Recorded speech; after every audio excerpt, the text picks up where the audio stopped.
Hello friends, I'm Harish Dembla from Accurate Fortune Astrology। दोस्तों, जैसा कि आप जानते हैं कि आजकल हम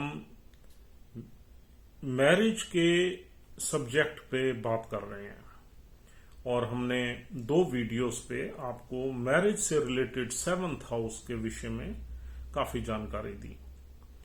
आज हम इस चर्चा को आगे बढ़ाएंगे और हम ये देखेंगे कि मैरिज के घर में कौन कौन सा प्लैनेट आपके बैठ जाए तो वो अपने बिहेवियर से मैरिज को किस तरीके से इन्फ्लुएंस करता है और हमें किस तरह के फल देता है। इसके साथ साथ हम आपको उसके कनेक्शंस के बारे में भी थोड़ी चीजें बताएंगे।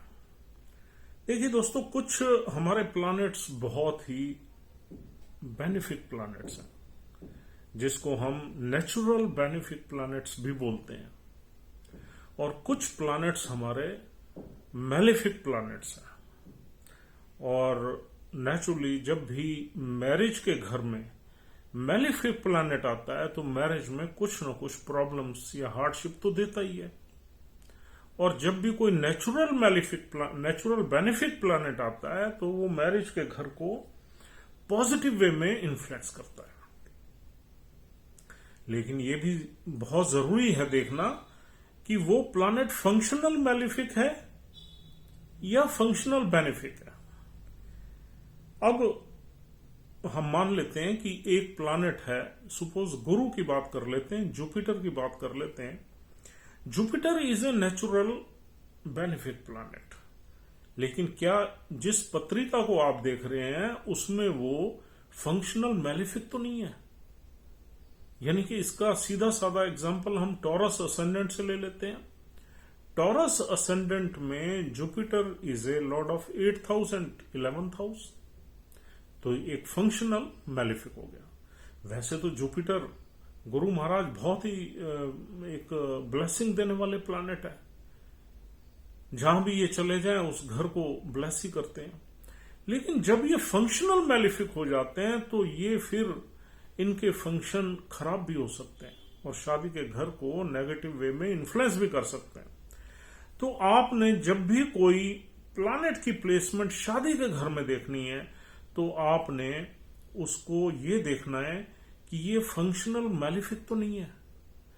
कोई भी प्लैनेट अगर फंक्शनल मैलिफिक होगा तो वो शादी के घर को नेगेटिव वे में भी इन्फ्लुएंस करेगा, और अगर कोई नेचुरल मैलिफिक प्लैनेट होगा और फंक्शनल भी मैलिफिक प्लैनेट होगा उस पत्रिका में तो शादी के घर को ज्यादा खराब करेगा। यानी कि फॉर एग्जांपल ले लेते हैं Shanidev. Shanidev is a natural malefic energy. अगर आपके चार्ट में भी वो मैलिफिक है, फंक्शनल मैलिफिक भी है, तो अब वो नेचुरल भी मैलिफिक है और उस पत्रिका में भी मैलिफिक है, तो आपका डबल इंपैक्ट हो गया शादी के घर को खराब करने के लिए। तो आपने पहली चीज तो ये स्टडी करनी है कि जो भी प्लैनेट शादी के घर में बैठा हुआ है वो फंक्शनल मैलिफिक है या फंक्शनल बेनिफिक है, नेचुरल मैलिफिक है या नेचुरल बेनिफिक है। जो प्लैनेट नेचुरल बेनिफिक है और शादी के इस पत्रिका में शादी के घर में बैठा हुआ है फंक्शनल बेनिफिक होके, तो ये शादी के घर को ब्लेस ही करेगा। अब ये जो हमने आपसे चर्चा की है इसमें आप ये समझिए कि इसका इम्पैक्ट नेगेटिव या पॉजिटिव 50% तो आ ही गया। हम थोड़ा सा लॉजिकली बात को करेंगे। अगर सपोज एक अच्छा प्लैनेट फंक्शनल बेनिफिक प्लैनेट शादी के घर में बैठ गया और वो नेचुरल बेनिफिक भी है तो 50% यहां पॉजिटिविटी आ गई शादी के घर में, और 50% क्या रहेगा, 50% दूसरे फैक्टर्स हम देखेंगे। दूसरे फैक्टर्स में कंजंक्शन आ जाती है, एस्पेक्ट आ जाता है, और ये प्लैनेट जिस नक्षत्र में बैठा हुआ है उस नक्षत्र का लॉर्ड कितनी संभला हुआ है। अगर एक फंक्शनल बेनिफिक प्लैनेट जो कि नेचुरल भी बेनिफिक है, चाहे वो शुक्र हो, चाहे वो चंद्र हो, चाहे वो गुरु हो, अगर वो शादी के घर में एक ऐसे नक्षत्र में बैठा हुआ है जिस नक्षत्र का लॉर्ड 6, 8वें या 12वें में बैठा हुआ है या 3रे में बैठा हुआ है, तो ये कहीं ना कहीं इस शादी के घर में थोड़ी बहुत नेगेटिविटी आ गई, क्योंकि नक्षत्र का लॉर्ड जो बैठा हुआ है वो उसे इन्फ्लुएंस करेगा। नक्षत्र का मतलब ये है कि एक इसको आप एक कॉन्स्टलेशन या एक घर समझिए। अगर शादी के घर में जो भी प्लैनेट, सपोज हम यहां पर एक एग्जांपल ले लेते हैं, अगर गुरुदेव यहां पर शादी के घर में स्वाति नक्षत्र में बैठे हुए हैं, स्वाति नक्षत्र का लॉर्ड राहु है। अब एक तो गुरुदेव अपने एनिमी प्लैनेट के नक्षत्र में बैठे हुए, नक्षत्र को आप एक घर समझिए। भाई हमने समझनी तो है ही चीजें, हम जितने उसको सिंपल लैंग्वेज में समझेंगे उतने हम ग्रास्प करेंगे। तो शादी के घर नक्षत्र जो शादी के घर में पड़े हुए हैं उनको आप उन प्लैनेट्स के घर समझिए जिसमें वो बैठा हुआ है। अब सपोज गुरुदेव स्वाति नक्षत्र में बैठे हुए हैं, स्वाति नक्षत्र यूं समझिए राहु का घर है जो शादी के घर में है। अब राहु की प्लेसमेंट इस शादी को चलने देगी या नहीं चलने देगी, ये राहु देव पे डिपेंड करेगा। ये राहु देव पे डिपेंड इसलिए करेगा कि राहु देव के घर में ही गुरुदेव बैठे हुए हैं और राहु जैसा चाहेगा वैसे ही गुरुदेव से एक्ट कराएगा उस शादी में। अब राहु देव अगर 12वें घर में बैठे हुए हैं तो मोस्ट प्रोबेबली इस शादी को खराब करने की कोशिश करेंगे। अगर राहु देव 6ठे घर में बैठे हुए हैं तो इस घर में, इस शादी के घर में डिस्प्यूट्स करने की कोशिश करेंगे और ऐसे ही 8वें घर में ऑब्स्टेकल्स क्रिएट करेंगे। तीसरे घर में अगर राहु देव बैठे हुए हैं तो संघर्ष की प्रोबेबिलिटी बनेगी, शादी में कुछ ना कुछ स्ट्रगल चलेगा, हार्डशिप चलेगी। अब देखिए गुरुदेव तो नेचुरल बेनिफिक भी हैं और फंक्शनल बेनिफिक भी हैं। इस चार्ट में सपोज ये चार्ट एरीज लगन का है और नीचे 7 नंबर राशि पड़ी हुई है। अब लेकिन राहु पे ये डिपेंड कर रहा है कि वो इसके फल कैसे देंगे। यहां पर ये Gurudev will try his level best to protect the marriage, to bless the marriage, whereas Rahu will try its level best to spoil the marriage, to disturb the marriage. तो यहां एक टग ऑफ वार चलेगा अगर राहु तीसरे, 6ठे, 8वें और 12वें घर में से किसी घर में भी है।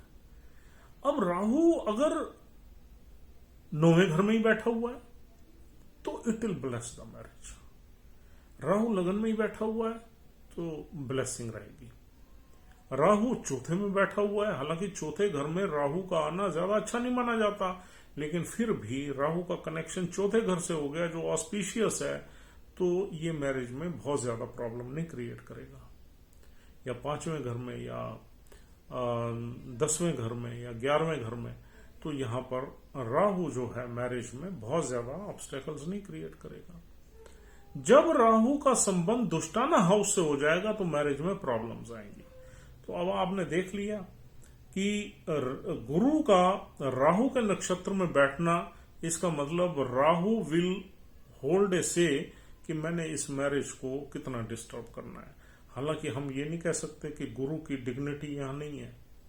जुपिटर अपना फंक्शन करेगा और ऐसा नहीं है ये शादी खराब हो जाएगी, लेकिन फिर भी इस शादी में थोड़ी बहुत ऑब्स्टेकल्स रहेंगी।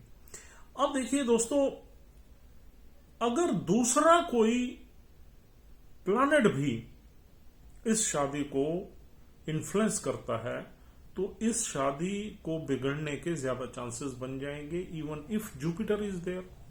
अब दूसरा प्लैनेट कौन सा हो सकता है जो जुपिटर के साथ बैठ के इस शादी को खराब कर सकता है? जुपिटर के साथ अगर सपोज यहां पर शनि बैठ गया एक्सॉल्टेड साइन में, तो इस शादी को 75-80% खराब कर देगा। खराब करने में टाइम जरूर लगाएगा, 5-10 साल, क्योंकि सैटर्न जो है शादी के घर को धीरे धीरे धीरे धीरे डैमेज करते हैं। अब देखिए ये बहुत विडंबना है कि एक्सॉल्टेड सैटर्न भी शादी को चलने नहीं देता, क्योंकि शनि जो है वो एक बूढ़ा प्लैनेट है, एक रूड प्लानेट है, एक रफ ड्राई और कोल्ड प्लानेट है। या शादी में कहीं ना कहीं गुरु ब्लेस करने की कोशिश करेगा, लेकिन शनि भी वहां पर बैठ गया कंजंक्शन में, तो शादी को। अब राहु और शनि ये दोनों पक्के दोस्त हैं। ये मतलब यूं समझ लो कि एक दूसरे के लिए जान देने वाले फ्रेंड्स हैं। जहां राहु और शनि का प्रभाव आ जाता है मैरिज में, वहां मैरिज का बचना मुश्किल हो जाता है। यहां शनि बैठे हुए हैं, शादी को अफेक्ट कर रहे हैं, और राहु के नक्षत्र में गुरु बैठा हुआ है। देखिए, अब हम थोड़ी सी गहराई में जरूर जाएंगे, तभी आप क्रिटिकल एनालिसिस कर पाओगे। अगर आप गहराई में नहीं गए तो आप बहुत कंफ्यूज हो जाओगे, यार ये तो कुछ समझ नहीं आ रहा। साहब ने तो बड़ी वीडियोस बना दी, लेकिन हमें तो कुछ क्लैरिटी मिल नहीं रही, हमारे तो कॉम्प्लिकेशंस है। नहीं, आपको ये देखना है किस नक्षत्र में कौन सा लॉर्ड यहां बैठा हुआ है, कंजंक्शन किसकी बनी हुई है, एस्पेक्ट किसका है, डिग्री कितनी है, तभी तो आप कहीं ना कहीं एक्यूरेसी पे अराइव होगे कि हमारी शादी का क्या स्टेटस रहेगा। This is a very responsible job. जब आप किसी इंसान को ये कहते हो कि आपकी शादी में प्रॉब्लम्स हैं, तो it becomes a very very responsible statement. इसलिए इसको क्रिटिकली एनालाइज करना बहुत जरूरी है। आप इररिस्पॉन्सिबल वे में नहीं कह सकते ये सब चीजें। तो दोस्तों, हम दोबारा आते हैं अपनी जो है ओरिजिनल स्टेटमेंट्स पे। अब हम आज जो चर्चा कर रहे हैं उसमें हम ये बताने की कोशिश करेंगे कि कौन सा प्लैनेट आपका शादी के घर में शुभ होता है और कौन सा प्लैनेट अशुभ होता है, जो कि गलत रिजल्ट्स आपको दे सकता है। लेकिन इसमें ये बिल्कुल नहीं मानिए कि वो आपकी शादी नहीं चलाएगा या शादी डिस्टर्ब कर देगा। नहीं, शादी में एक हार्डशिप रहेगी, शादी में एक संघर्ष रहेगा, स्ट्रगल रहेगा, एक लैक ऑफ हैप्पीनेस रहेगी, लेकिन शादी चलेगी। ऐसा नहीं है टूटेगी। टूटती शादी तब है जब कम से कम दो या दो से ज्यादा मैलिफिक इंपैक्ट्स होते हैं शादी के घर में, तभी शादी टूटती है।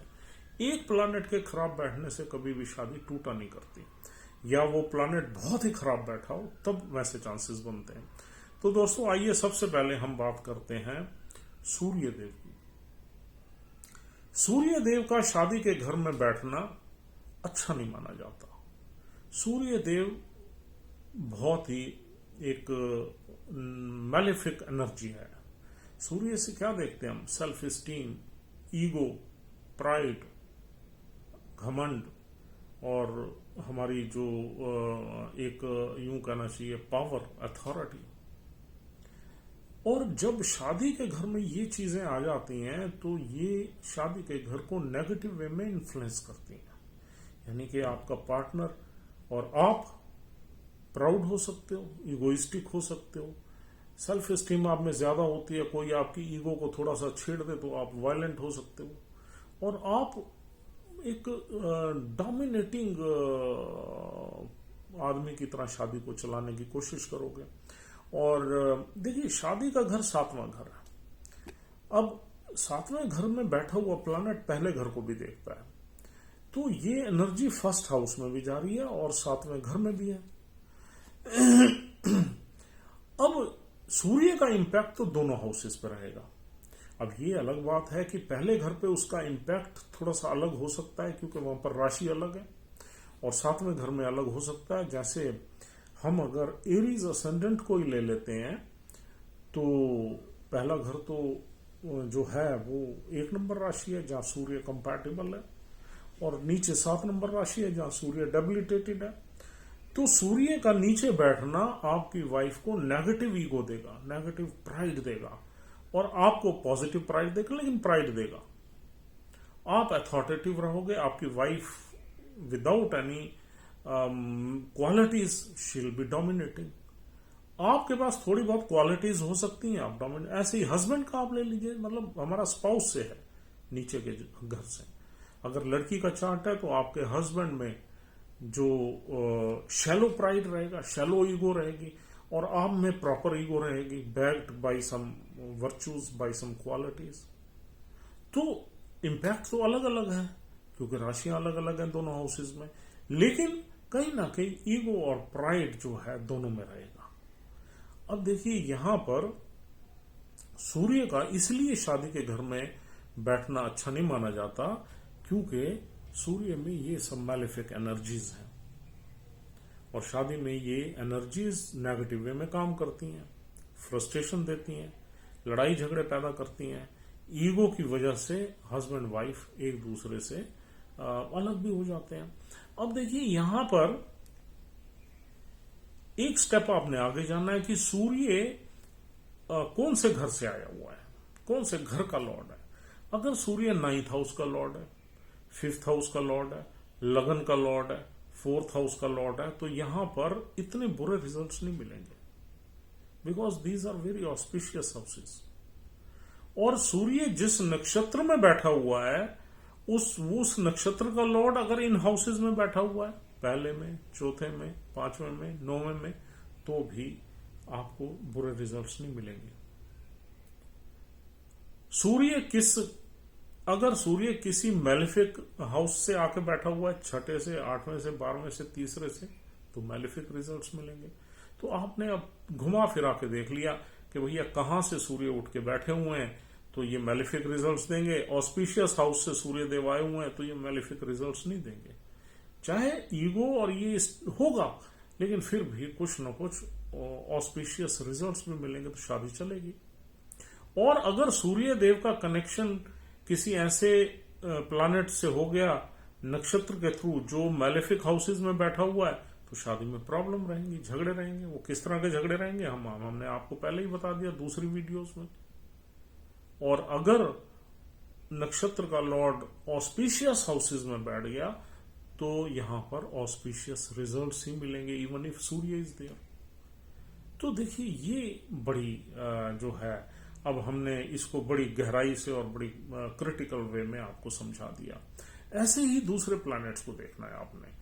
हम जल्दी से अब इसको आगे बढ़ाते हैं, इतनी डिटेल में नहीं जाएंगे हर प्लैनेट के बारे में, लेकिन आपका मापदंड जो है प्लैनेट को स्टडी करने का या एनालाइज करने का या रीड करने का यही होना चाहिए जो हमने आपको बताया। ऐसे ही चंद्र क्या है? Moon is a very emotional and very एक हमारा माइंड है, इमोशंस है, बहुत ही सेंसिटिव, बहुत ही इमोशनल प्लैनेट है। और मून अगर शादी के घर में आ जाए तो वैसे तो अच्छा माना जाता है क्योंकि इमोशंस का कनेक्ट हो गया शादी के घर से। लेकिन मून की एनर्जी बहुत ही डेलिकेट एनर्जी है ये, क्योंकि हमारा इसका संबंध हमारे माइंड से है। कोई अगर गलत बात किसी ने कह दी तो हम एकदम डिप्रेस हो जाते हैं, हम माइंड कर लेते हैं उसको, हमारी इमोशंस हर्ट हो जाती हैं।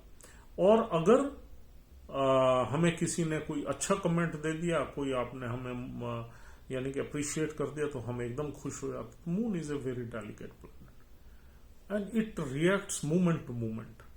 अभी हम बहुत खुश हैं, 5 मिनट बाद हो सकता है कोई ऐसी बात कोई कह दे, हमारा मूड ही खराब हो जाए, हमारा मन खराब हो जाए। फिर कोई हमें मोटिवेट कर दे, हम बहुत खुश हो जाए। तो moon is a very very fast moving planet और इसका हर सेकंड हमारे माइंड पे जो है वो इम्पैक्ट आ रहा है, नेगेटिव, पॉजिटिव या स्टेबल, प्लेजेंट, इनस्टेबल, ये सारी चीजें हमारे माइंड में। जितनी तेज हमारा माइंड चल रहा है ये समझो मून ही चल रहा है। और मून का शादी के घर में बैठना अच्छा ही माना जाता है अगर मून अच्छे घर से आया हुआ है और अच्छे ही किसी नक्षत्र में बैठा हुआ है, यानी कि उस नक्षत्र का लॉर्ड अच्छा बैठा हुआ है। लेकिन हम आपको जैसा कि पिछली वीडियो में भी बताया है कि कोई भी प्लैनेट अर्द्रा और मूला में नहीं होना चाहिए शादी के घर में। मूला और अर्द्रा नक्षत्र में शादी में कोई भी प्लैनेट प्रॉब्लम ही देगा क्योंकि नक्षत्र खराब है। आगे दोस्तों बढ़ते हैं। अब मंगल की बारी है। मंगल एक अग्रेसिव प्लैनेट है। मंगल की एनर्जी फायरिंग है और बड़ी फायर है, एक गुस्सा है, एग्रेशन है, एक्शन है। तो मंगल जिस घर में बैठ जाता है उसमें एक्शन रहता है। अब एक्शन क्या रहेगा? एग्रेशन का, या कोई ना कोई आप काम करते रहोगे। अगर मंगल बैठ जाए आप घरवाली को कुछ ना कुछ बोलते रहोगे, घरवाली आपकी कुछ ना कुछ करते रहोगे, आप घरवाली के लिए भी कुछ ना कुछ, हमेशा एक्शन रहेगा उस घर में। और मंगल अगर प्लैनेट आ जाए तो हम ये मान सकते हैं थोड़ा बहुत एग्रेशन तो रहेगा शादी के घर में। लेकिन फिर मंगल का आपने मापदंड वही है जो हमने शुरू में बताया है सूर्य के टाइम। मंगल क्या किसी दुष्टाना हाउस से आके तो नहीं बैठा। हाँ, दुष्टाना हाउस का संबंध अगर लगन से भी हो रहा है, जैसे कि एरीज लगन है या स्कॉर्पियो लगन है, लगन का मालिक भी है मंगल, छठे घर का मालिक भी है, लगन का मालिक भी है, आठवें घर का मालिक भी है, वहां तो कोई दिक्कत नहीं है। जब लगन का मालिक होके आ गया, is nothing to do, I mean lose. लेकिन अगर मंगल दुष्टाना हाउस से अकेला होके आ गया और उसका लगन कहीं और पड़ा हुआ है, तो ऐसे में आपका छठा आठवां तो मिलेगा नहीं, 12वां मिल सकता है, तीसरा मिल सकता है। क्योंकि जब जब मंगल छठे घर का मालिक होगा उसकी दूसरी राशि लगन में होगी, जब जब मंगल आठवें घर का मालिक होगा उसकी दूसरी राशि लगन में होगी। लेकिन 12वां और तीसरा घर भी तो बचता है, तो वहां से अगर मंगल उठ के आ जाए तो प्रॉब्लम क्रिएट करेगा। और मंगल को किसी ऐसे नक्षत्र में नहीं बैठना चाहिए जिसका लॉर्ड इन्हीं घरों में से किसी में बैठा हो या डेबिलिटेटेड स्टेट में बैठा हो। अब आते हैं आगे, बुध के विषय में बात करते हैं। बुध जो प्लैनेट है वो हमारी शादी में आर्ग्यूमेंट्स बड़ी भर देता है, दिमाग बहुत चलता है हमारा, वोकल बहुत हो जाते हैं, हम फालतू की बातें करते हैं। और बुध अगर कुछ स्वाति जैसे नक्षत्र में बैठ जाए तो हम हवा में बातें करते हैं, लॉजिकल नहीं रहते। तो बुध का शादी में के घर में बैठना मतलब जहां हमें इमोशनल अटैचमेंट की जरूरत है वहां हमारा ब्रेन आ गया, वहां हमारे लॉजिक्स आ गए। तो शादी की जो हमारा जो प्रेम होता है, जो हमारे संबंध होते हैं, जो हमारी एनर्जी सेक्सुअल एनर्जीज होती हैं, वहां अगर हमारा ब्रेन आ जाए या कुछ उल्टी सीधी हम बात करने लगे तो एकदम हम डाइवर्ट हो जाएंगे और वो हम एंजॉय कोई प्लेजर्स ही नहीं ले पाएंगे। तो इसी वजह से बुध का शादी के घर में कोई ज्यादा अच्छा नहीं माना जाता। लेकिन फिर भी आपने वो कंडीशन जरूर अप्लाई करनी है जो हमने शुरू में बताई है। अब इसके बाद आता है बृहस्पति का नंबर। बृहस्पति बहुत ही ऑस्पिशियस प्लैनेट है शादी के घर में, बहुत ही ये मतलब एक तो कारक है शादी के, और वैसे तो शुक्र कारक है, लेकिन फिर भी शादी में गुरु का भी बहुत इंपॉर्टेंट रोल है। शादी की टाइम निकालने के लिए हमें ट्रांजिशन के गुरु की प्लेसमेंट देखनी पड़ती है और शनि की देखनी पड़ती है। तो ये दो प्लैनेट्स बहुत इंपॉर्टेंट है। तो इसलिए लड़की की कुंडलियों में तो गुरु से सीधा हम उसका हस्बैंड ही देखते हैं। तो गुरुदेव अगर यहां बैठ जाए तो आपने ये समझना है कि गुरु इज देयर टू ब्लेस। जब तक गुरु किसी मैलेफिक एनर्जी के इन्फ्लुएंस में नहीं है, जैसे हमने शुरू में बताया, स्वाति जैसे नक्षत्र में नहीं है, आर्द्रा में नहीं है, मूला में नहीं है, या किसी केतु के खराब नक्षत्र में नहीं है, तो तब तक यहां पर गुरु आपको ब्लेस कर सकते हैं। और गुरु के बाद आता है शुक्र का नंबर। देखिए, शुक्र देव जो है वो शादी के कारक ही हैं, संबंधों के कारक हैं, रिलेशनशिप के कारक हैं। जो शादी में हमारे फिजिकल रिलेशनशिप होती है उसके शुक्र ही कारक है। और शुक्र बहुत ही सॉफ्ट और बहुत ही अच्छा प्लैनेट है, सौम्य प्लैनेट है। और हमारे रिलेशनशिप किस किस इंसान से कैसी कैसी रहेगी वो शुक्र जो है उसको डिफाइन करता है। अगर हमारे शादी के चार्ट में शुक्र अच्छा पड़ा हुआ है तो हम अज्यूम कर सकते हैं कि हम शादी में हमें फिजिकल प्लेजर्स मिलेंगे ही मिलेंगे। हाँ, अगर शुक्र हमारा कुछ खराब घर में पड़ा हुआ है तो फिर ये हमें शादी में खराब रिजल्ट्स देता है, नीच का भी नहीं होना चाहिए। तो दोस्तों, अगर शुक्र देव शादी के घर में है तो it is considered to be the auspicious planet. और यहां हम एक चीज आपको और बता दें कि शुक्र का एग्जॉल्टेड बैठना शादी के घर में अच्छा नहीं माना जाता, क्योंकि यहां हमारी जो सेक्सुअल एनर्जी है वो बहुत ज्यादा मल्टीप्लाई हो जाती है और हम शादी से बाहर निकल जाते हैं इसको एंजॉय करने के लिए। और शुक्र का नीच अवस्था में बैठना भी बुरा ही माना जाता है, वो शादी में खराब रिजल्ट्स देता है। तो दोस्तों, आगे हम चलते हैं शनि की तरफ। शनि देव शादी के घर में अच्छे ही नहीं माने जाते, क्योंकि शनि देव जिस घर में भी चले गए उस घर से रिलेटेड हमें कहीं ना कहीं संघर्ष रहता है। किसी भी घर में चले जाएं, अगर शादी के घर में बैठ गए तो शादी के घर में हार्डशिप रहेगी, संघर्ष रहेगा, और हम कहीं ना कहीं शादी के मामलों में रूड हो जाएंगे, कोल्ड हो जाएंगे, थोड़ा ड्राई हो जाएंगे, और थोड़ा रिस्ट्रिक्शन हम अपनी वाइफ पे या हस्बैंड पे रखेंगे, तो शादी का प्लेजर जो है वो धीरे धीरे धीरे धीरे रिड्यूस होता चला जाएगा ईयर आफ्टर ईयर। और फिर आता है राहु का नंबर। राहु शादी के घर में भी अच्छा नहीं माना जाता, लेकिन राहु एक ऑब्सेसिव प्लैनेट है, ऑब्सेशन है। और राहु का सिर्फ आपने ये देखना है कि अपने एनिमी साइन में है या फ्रेंडली साइन में है। अब राहु के एनिमी साइन कौन से हैं? चंद्र का साइन, यानी कि 1, 4, 5, 8, 9 और 12, ये राहु के एनिमी साइन है। बाकी फ्रेंडली साइन है। राहु किसी में बैठ जाए, अगर फ्रेंड्स के साथ बैठेगा तो अच्छे रिजल्ट्स देगा। दूसरा उसका पहलू देखना है हमने, किस नक्षत्र में बैठा हुआ है, क्या उस नक्षत्र का लॉर्ड तो कहीं नहीं फंसा हुआ, या कोई गलत कंजंक्शन तो नहीं है, शनि साथ तो नहीं बैठ गया, या कोई मंगल साथ तो नहीं बैठ गया, या सूर्य साथ तो नहीं बैठ गया। कंजंक्शन में राहु खराब रिजल्ट्स देगा। अकेला बैठा हुआ है ठीक है, अगर फ्रेंडली साइन में है तो ठीक है, एनिमी साइन में है तो थोड़ी बहुत प्रॉब्लम जरूर देगा। अब आगे चलते हैं केतु की तरफ। अगर केतु शादी के घर में बैठा हुआ है तो भी अच्छा नहीं माना जाता, क्योंकि केतु एक सेपरेटिव एनर्जी है। लेकिन केतु के भी ये देखा जाएगा कि वो अपने फ्रेंडली साइंस में बैठा हुआ है या एनिमी साइंस में बैठा हुआ है। तो केतु 1 नंबर में अच्छे रिजल्ट्स नहीं देगा, और 4 में नहीं देगा, 5 में नहीं देगा, 8 में नहीं देगा, 9 में नहीं देगा, 12 में एवरेज देगा, 12 नंबर में एवरेज देगा।